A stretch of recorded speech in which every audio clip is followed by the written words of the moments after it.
அனைவருக்கும் அன்பு வணக்கம். நண்பர்களே, இன்றைக்கு பரபரப்பாக பேசப்படும் விஷயம், நாமளும் அப்படியே ட்ரெண்டோடு சேர்ந்துப்போமே. தமிழிசை சவுந்தரராஜன் அவர்களை அமித்ஷா அவர்கள் எச்சரித்தாரா? வேற ஒண்ணும் இல்லைங்க. இன்னைக்கு நமது சந்திரபாபு நாயுடு அவர்கள் பதவி ஏத்துக்கிறாரு இல்லையா? அந்த விழாவுக்கு தமிழிசை மேடம் அவர்கள் போயிருக்காங்க. மேடையில தலைவர்கள்லாம் உட்கார்ந்து நிற்கிறாங்க. அமித்ஷா அவர்களும் உட்கார்ந்துட்டு இருக்காரு. அப்போ தமிழிசை அவர்கள் அப்படி வணக்கம் சொல்லிட்டு போகும்போது அமித்ஷா அவர்கள் என்ன பண்றாரு, இவங்களை கூப்பிடுறாரு.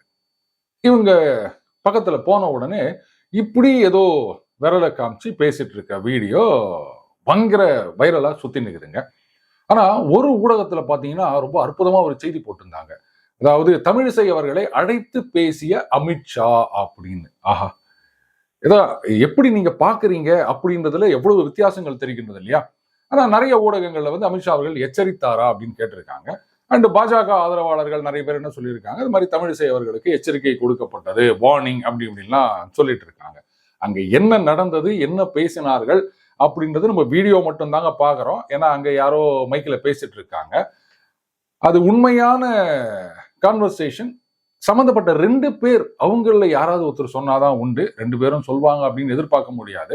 ஆனா இன்னும் ஒரு வாரத்துக்கு இது பத்தி ஏராளமான செய்திகள் வந்துட்டு இருக்கும்னு வச்சுக்கோங்களேன். சரி, எச்சரிக்கையா அப்படின்னா பாஜக ஆதரவாளர்கள் அப்படிதான் சொல்லிட்டு இருக்காங்க. அதெல்லாம் விட்டுருங்க. ஏன்னா அவர்களெல்லாம் வந்து சில பேர் சொல்ற மாதிரி அண்ணாமலை ஃபேன் பாய்ஸ், அது என்னது, அண்ணாமலை வார் ரூம் குரூப், அவங்கெல்லாம் அப்படிதான் சொல்லுவாங்க. இதை நம்ம எங்கேருந்து உண்மையை தெரிஞ்சுக்கணும் அப்படின்னா, எதிர்த்தரப்புல இருந்து என்ன செய்தி வருகின்றது அப்படின்னு. பாஜகவுக்கு எதிர்த்தரப்பு அப்படின்னா ஒண்ணு அதிமுக இல்ல திமுக, 2 பேரை தான் சொல்லணும். இதுல பாத்தீங்கன்னா நிஜமாகவே ஏதோ வந்து கோபமா பேசியிருக்கார் அப்படின்றத நான் எப்படி கன்ஃபார்ம் பண்றேன்னா, அதிமுக ஆதரவாளர்கள் தரப்பிலிருந்து இந்த மாதிரி அமித்ஷா அவர்கள் பேசினதுக்கு எதிர்ப்பு வந்திருக்கின்றது. அவர் என்ன பேசினார்லாம் தெரியாது. ஆனா இவங்களே கன்ஃபார்ம் பண்ணிட்டாங்க, அவர் மிரட்டி இருக்காரு அப்படின்னு. உடனே சொல்றாங்க, கொதித்து எழுந்து, என்னங்க ஒரு தமிழ் பெண், ஆஹா எவ்வளோ ஒரு தமிழ் பாசம். அதுக்கப்புறம் முன்னாள் கவர்னர், அவரை போய் இந்த மாதிரி மேடையில வச்சு பேசலாமா அப்படின்னு கேட்டிருக்காங்க. ஸோ இதுல இருந்தே நம்ம கன்ஃபார்ம் பண்ணிக்கலாம், இது வந்து ஒரு சாதாரணமான கான்வர்சேஷன் கிடையாது, ஏதோ கோபமாக பேசியிருக்காங்க அப்படின்னு. ஆனா இதுல என்ன சந்தேகம் வருதுன்னா, சரிங்க தமிழிசை அவர்களுக்கு எச்சரிக்கை கொடுத்தாங்கன்னு கூட வச்சுப்பாங்க. இங்க தமிழகத்துல பாஜகன்னு ஒண்ணு இருக்குது. என்னன்னு கேக்குறீங்களா? அண்ணாமலை எதிர்ப்பு பாஜக அப்படின்னு. அதுல கொஞ்சம் பேர் இருக்காங்கன்னு வச்சுக்கோங்களேன். தனித்தனியா அவங்க வந்து அண்ணாமலையை எதிர்த்து கருத்து சொல்லிட்டு இருப்பாங்க. இவங்களே கூட ஒண்ணு கூடுறது கிடையாது. அது ஏன்னு எனக்கு ஒரு பெரிய சந்தேகமா இருக்கு. ஆனா அந்த பாஜக உறுப்பினர்கள், மூத்த தலைவர்கள் அவங்க எல்லாம் இருக்காங்கல்ல, அவங்க யாரும் இதுக்கு வந்து ரியாக்ட் பண்ணதா எனக்கு தெரியலங்க. தனித்தனியா அவங்க எதிர்ப்பு தெரிவிப்பாங்க போல இருக்கு, ஒன்னா சேர மாட்டாங்க. அவங்களுக்குள்ளேயே ஏதாவது ஈகோ பிரச்சனையா, சரி இருந்துட்டு போட்டோம். ஆனா அதிமுக ஆதரவாளர்கள் தரப்புல இருந்து ஏன் இதுக்கு கவுண்டர் வரணும்? அப்ப இதுல இருந்து நல்லா தெரியுது, தமிழிசை அவர்கள் பேசினது எல்லாமே பாஜகவை டேமேஜ் பண்ணுவது ஒண்ணு. அதோட முக்கியம், அதிமுகவுக்கு ஏதோ ஒரு சப்போர்ட் மாதிரி தெரியுது இல்லையா? அதனால தானே அதிமுக சப்போர்ட்டர்ஸ் வந்து இதுக்கு முட்டு கொடுத்து நிற்கிறாங்க, கவுண்டர் கொடுத்து நிற்கிறாங்க. ஒரு முன்னாள் தலைவர், பெரிய பதவிகள்லாம் இருந்தவர் தமிழிசை சவுந்தரராஜன் அவர்கள், அவங்களுக்கு இந்த சாதாரண விஷயம் புரியலையே. நாம பேசுறது அதிமுகவுக்குத்தான் பலம் சேர்க்கிறது, பாஜகவை சிதைக்கிறது அப்படின்ற உண்மை அதிமுகவில் இருக்க அடிமட்ட தொண்டர்களுக்கு தெரிஞ்சிருக்குது. மாநில தலைவராக இருந்த தமிழிசை அவர்களுக்கு தெரியல அப்படின்னும் போது, சரி விடுங்க, அமித்ஷா இதைத்தான் சொல்லியிருப்பார் அப்படின்னு நினைக்கிறேன். அதை நீங்க பேசினதுனால அதிமுக செல்வாக்கு பெறுகின்றது, அதனால இப்படி பேசாதீங்க அப்படின்னு சொல்லியிருப்பாரோ. சரி, நம்ம பாட்டுக்கு நம்மளும் ஏதாவது அடிச்சு விடுவோமே. But all set and done, இன்றைக்கு வந்து தமிழிசை அவர்களாகட்டும், இல்லை இன்னும் சிலர் இப்போ அண்ணாமலை அவர்களை எதிர்த்து வெளிப்படையாக நிறைய பேசுறாங்க அப்படின்னு சொன்னா, இந்த நண்பர் ஒருத்தர்கிட்ட பேசிட்டு இருக்கும்போது நான் தான் சொன்னேன், இது வந்து பாஜகவை டேமேஜ் பண்ணுது அப்படின்னோ இல்ல அண்ணாமலை அவர்களை டேமேஜ் பண்ணுதுன்னோ நான் எடுத்துக்க மாட்டேன். அகைன் அந்த ஒரு ஊடகத்துல சொன்னாங்க இல்லையா, தமிழிசை அவர்களை அழைத்து பேசினார், இது மாதிரி அந்த மாதிரி நான் டிஃபரெண்டா பாக்குறேன். என்னன்னா, இப்போ வந்து பாருங்க, இவர் வந்து கூட்டணி வச்சுக்காததுனால பாஜக வந்து ஒரு சீட்ல கூட ஜெயிக்க முடியல அப்படின்னு சொல்லிட்டு இருக்காங்க. என்ன கூட்டணி வச்சிருந்தப்ப 2019 இவங்க ஜெயிச்சா மாதிரி. ஆனால் இப்ப அதெல்லாம் மாறிடுச்சு, திசை திரும்பி விட்டது. இப்ப அண்ணாமலை ஆதரவாளர்கள் எல்லாமே ஒன்றுபட்டு நிற்கின்றார்கள். ஒரு சில பேருக்கு கூட ஒரு சின்ன சந்தேகம் இருந்திருக்கலாம், ஆஹா ஒருவேளை கூட்டணி இருந்திருந்தா ஜெயிச்சிருக்கலாமோ, அண்ணாமலை அவர்கள் தப்பு பண்ணிட்டாரோ அப்படின்னு யோசிக்கிறவங்க எல்லாம் கூட இப்ப இந்த மாதிரியான மூத்த தலைவர்கள், முன்னாள் தலைவர்கள் இவர்களுடைய பேச்சை பார்த்த பிறகு கரெக்ட் தான்ப்பா அண்ணாமலை பண்ணது. இந்த மாதிரி சில பேர் இருக்கிறதுனால தான் கட்சி வளராம இருந்தது. இவங்களெல்லாம் முதல்ல தூக்கி வெளில கடாசணும், அப்பதான் கட்சி வளரும் அப்படின்ட்டு now they are all solidly behind Annamalai. So என்ன பொறுத்த வரைக்கும் அண்ணாமலை அவர்கள் வந்து தமிழிசை சவுந்தரராஜன் அவர்களோ இல்ல இன்னும் யார் யாரெல்லாம் வந்து அண்ணாமலை அவர்களை எடுத்து பேசிட்டு இருக்காங்களோ அவங்களுக்கெல்லாம் வந்து ஒரு தேங்க்ஸ் கார்டு அமிச்சாருன்னா நல்லா இருக்கும் அப்படின்னு நினைக்கிறேன். எனக்கு கரெக்ட் தானே நான் சொல்றது. அடுத்தது அண்ணாமலை அவர்கள் ஒரு அறிவிப்பு கொடுத்திருக்காரு. அதாவது இனிமே பிரஸ் கான்ஃபரன்ஸ் அப்படின்றதெல்லாம் வந்து கமலாலயத்துல மட்டும்தான் நடக்கும். போற இடத்துல வர இடத்துல அதுக்கப்புறம் அந்த ஏர்போர்ட்ல இங்கெல்லாம் பேட்டி கொடுப்பது அப்படின்றது கிடையாது அப்படின்னு சொல்லியிருக்காரு. முன்னாடி கூட இந்த மாதிரி யாரும் கட்சியோட அனுமதி இல்லாம இந்த யூடியூப் சேனல்களுக்கோ இல்லை மற்றதுக்கோ பேட்டி கொடுக்கறதுக்கு தடை ஒன்று கொண்டு வந்தாங்க அப்படின்னு நினைக்கிறேன். அது எந்த அளவுக்கு என்ஃபோர்ஸ் பண்ணாங்கன்னு தெரியல. பட் எனியோ இந்த பாஜக இருக்காங்கல்ல அவங்கெல்லாம் தான் வந்து சுகரா பேட்டி கொடுத்துருக்காங்க. ஆனா இப்போ அது கூட நிறைய வரல அப்படின்னு நினைக்கிறேன். சரி, எத்தனை நாளைக்கு இதையே வச்சு உருட்டிட்டு இருக்க முடியும்? ஜனங்க வந்து காலம்புறா முட்டாளா இருப்பாங்க அப்படின்னு நினைச்சாங்களா? சரி, இருந்துட்டு போட்டோம். அந்த அறிவிப்புல நான் இன்னொரு விஷயத்த பாக்குறேன். அதாவது ஏற்கனவே அந்த ஒரு ரூல் கொண்டு வந்தாங்க இல்லையா, வெளில பேட்டி கொடுக்கக்கூடாது அப்படின்னு. இதை வந்து ஸ்ட்ரீம்லைன் பண்ணும்போது கமலாலயத்துல மட்டும்தான் பிரஸ் கான்ஃபரன்ஸ் அப்படின்னு சொல்லும் போது இங்க பாத்தீங்கன்னா பெரும்பாலும் சீனியர் ரிப்போர்ட்டர்ஸ், சீனியர் ஜேர்னலிஸ்ட் அந்த மாதிரியானவர்கள் தான் வந்து பிரஸ் கான்ஃபரன்ஸ்க்கு வருவாங்க சென்னை அப்படின்னு சொல்லும் போது. ஏன்னா பெரும்பாலான பத்திரிகைகளுடைய ஹெட் குவார்டர்ஸ் அப்படின்றது சென்னையில தாங்க இருக்கு. இது ஒண்ணு. அடுத்தது கமலாலயம் கட்சி அலுவலகத்துல அப்படின்னு சொல்லும் போது கட்சியில பொறுப்பில், இப்போது பொறுப்பில், அதை ஞாபகம் வச்சுக்கணும். இந்த ரெட்டிங் இருந்தாலும் அப்படியே அண்டர்லைன் பண்ணுங்க. முன்னால பொறுப்புல இருந்தவங்க எல்லாம் இங்க வந்து நான் பேட்டி கொடுக்குறேன் அப்படின்லாம் ஆரம்பிக்க முடியாது. ஸோ இதுவும் வந்து ஒரு சரியான செக் அப்படின்னு தான் நினைக்கிறேன். இது கொஞ்சம் சாஃப்டா பிளே பண்றாரு அப்படின்னு நினைக்கிறேன். ஆரம்பம் தானே, இனிமே போக போக டஃப்பான கேம் ஆடணும். இந்த மாதிரி கட்சி விரோத நடவடிக்கைகள் ஈடுபடுகிறவர்கள், கட்சியை டேமேஜ் பண்ற மாதிரி பேசுறவங்க, எதிர்க்க இருக்க கட்சிகளை வந்து தூக்கி விடுற மாதிரி பேசுறவங்க இன்டைரக்டா, இவங்களெல்லாம் வந்து தயவுதாட்சியம் பார்க்காம தூக்கி போட்டா மட்டும்தான் கட்சி வளரும். இதுக்கு வந்து கட்சி மேலிடத்தோட ஆதரவு கட்டாயம் இருக்கும் அப்படின்னு நான் நம்புறேன். என்ன, நீங்களும் நம்புறீங்களா? ரைட். அடுத்தது ஒடிஷால வந்து வி.கே. பாண்டியன் அவர்கள் ஐஏஎஸ் அதிகாரி. இவர் வந்து பதவியை விஆர்எஸ் கொடுத்துட்டு கட்சியில சேர்ந்தாருங்க. ஆனா தேர்தலில் நிக்கல. ஒரு முதலமைச்சருக்கு அதிகாரியா இருக்கும் போதே பாத்தீங்கன்னா கட்சிக்குள்ள ஒரு சின்ன சலசலப்பு.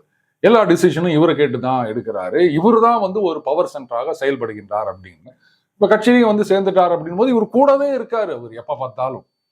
ஆனா கடைசி நேரத்துலதான் அந்த தேர்தலுக்கு முதல் நாள் நினைக்கிறேன் நவீன் பட்நாயக் அவர்கள் சொல்றாரு, இல்ல அவர் என்னுடைய வாரிசு கிடையாது, அதை ஒடிஷா மக்கள் தான் தேர்ந்தெடுப்பாங்க அப்படின்னு சொன்னாரு. ஆனால் டூ லிட்டில் டூ லேட் அப்படின்ற மாதிரி ஆயிப்போச்சுங்க. the damage has already been done. இப்போ வி.கே. பாண்டியன் அவர்கள் சில நாட்களுக்கு முன்னாடி ஒரு வீடியோ ரிலீஸ் பண்ணியிருந்தாரு. அதுல வந்து பிஜேடி தொண்டர்கள் கிட்டவும் எல்லார்கிட்டையும் ஒரு மன்னிப்பு கேட்டு நான் வந்து ஆக்டிவ் பாலிடிக்ஸ் அரசியலிருந்து விலகுகிறேன் அப்படின்னு சொல்லியிருந்தாரு.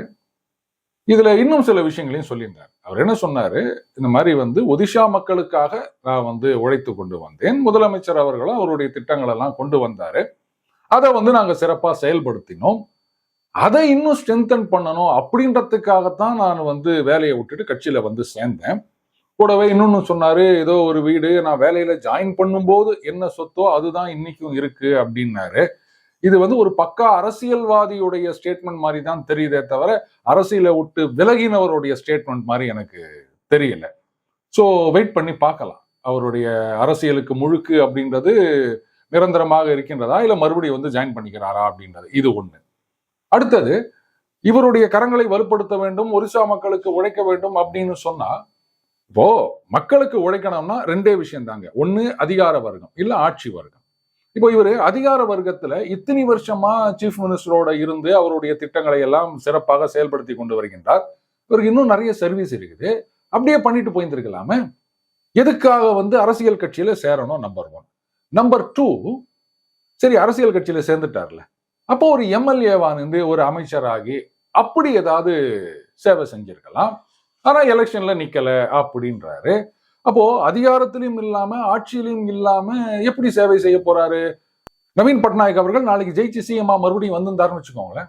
அப்போ இவர் வந்து நான் திட்டங்களை எல்லாம் செயல்படுத்துகிறேன் அப்படின்னு சொன்னா 2004 இருந்து 2014 காலகட்டத்தில் சோனியா காந்தி அவர்கள் எந்த பதவியிலையும் இல்ல. மந்திரிகளை நியமிக்கிறதுல இருந்து மந்திரிகளை ராஜினாமா பண்ண வைக்கிறது வரைக்கும் இவங்க தான் பவர் சென்டரா இருந்தாங்க. அந்த மாதிரி ஒரு பவர் சென்டர் ஆகணும்னு நினைச்சாரா வி.கே. பாண்டியன் அவர்கள்? நீங்க அதிகார வர்க்கம் வேணான்னு வந்தீங்கன்னா அப்ப எம்எல்ஏ ஆயிருக்கணும்.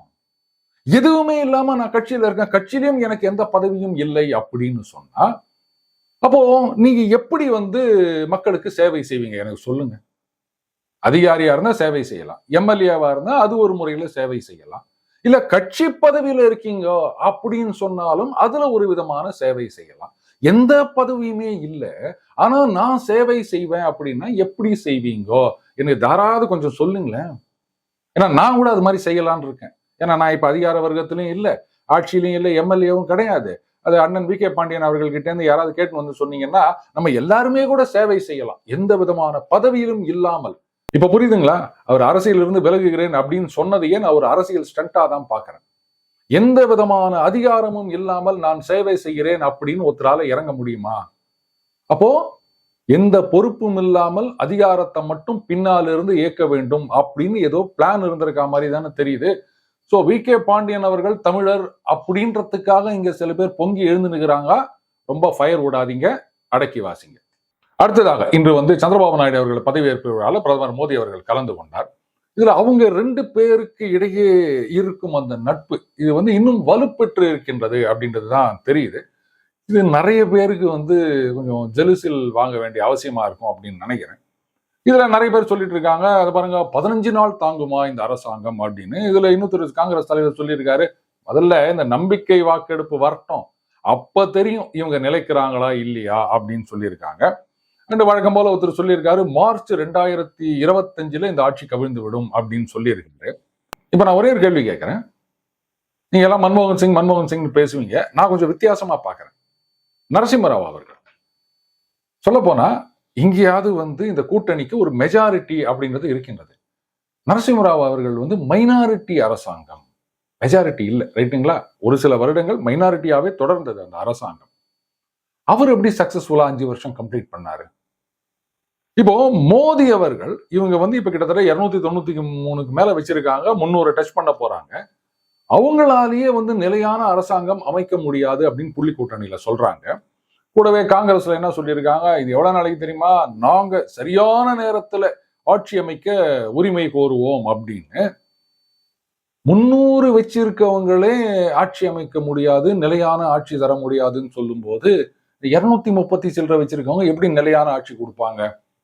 அப்படியே அந்த புள்ளி கூட்டணியிலேருந்து ஒரு ஆட்சி அவங்க வராங்கன்னு வச்சுக்கோங்களேன், பாஜக ஆட்சி கவிழ்கிறது, புள்ளி கூட்டணி ஆட்சிக்கு வருகிறார்கள்னு சொன்னா, கர்கே அவர்கள் அன்னைக்கே சொல்லிட்டாரு, எனக்கு தெரிஞ்சு ராகுல் காந்தி அவர்கள் தான் பிரைம் மினிஸ்டர் பதவிக்கு அப்படின்னு சொல்லிட்டாரு. ஜெயராம் ரமேஷ் சொன்னாரு, இந்த புள்ளி கூட்டணியில எந்த கட்சிக்கு அதிக எம்பி இருக்குதோ அவங்க தான் பிரைம் மினிஸ்டர் கொண்டு வருவாங்கன்னு சொல்லிட்டாரு. அப்போ சந்தேகமே வேணாம், ராகுல் காந்தி அவர்கள் தான் அப்படின்னு. ஒருவேளை அப்படி இல்லை அப்படின்னு முடிவு பண்ணா அடுத்தபடியாக அகிலேஷ், ஏன்னா அவர் வயசு கம்மி, அடுத்தது யூபியில சட்டமன்ற தேர்தல் வருது, அங்க சிஎம் ஆகணும் அப்படின்னு மும்முரமா இருக்காரு. அப்ப அடுத்த சாய்ஸா மம்தா பானர்ஜி அவர்கள் தான் இருக்க போகின்றார்கள். அவங்களால நிலையான ஆட்சி கொடுக்க முடியுமா? இப்ப நல்லா யோசிச்சு பாருங்க, நரசிம்மராவ் அவர்கள் 5 வருஷமா ஆட்சியை முடிச்சுட்டு போயிட்டார். அடுத்தது ராகுல் காந்தி அவர்களோ இல்ல மம்தா பானர்ஜி அவர்களோ இவங்க ஆட்சிக்கு வந்தாங்கன்னா அவங்களாலதான் நிலையான ஆட்சி, நல்ல ஆட்சி கொடுக்க முடியும் அப்படின்னு சொன்னா, இந்த 3 பேர்கிட்டயும் என்ன ஒத்துமை இருக்கு நல்லா யோசிச்சு பாருங்க. இன்னைக்கு எல்லாரும் இதை வச்சுதானே பேசிட்டு இருக்காங்க, நாமளும் அதே வழியிலேயே போலாம். நரசிம்மராவ் அவர்கள், அவர் என்ன காஸ்ட்? அண்ணன் ராகுல் காந்தி அவர்கள், அவர் என்ன காஸ்ட்? மம்தா பானர்ஜி அவர்கள், அவங்க என்ன காஸ்ட்? அந்த ஒற்றுமை என்னன்னு தெரியுதா உங்களுக்கு? அப்ப இவங்களால மட்டும்தான் நிலையான ஆட்சி, நல்லாட்சி கொடுக்க முடியும். பிரதம மந்திரி மோடி அவர்கள் தலைமையில் அவர் என்ன காஸ்ட்?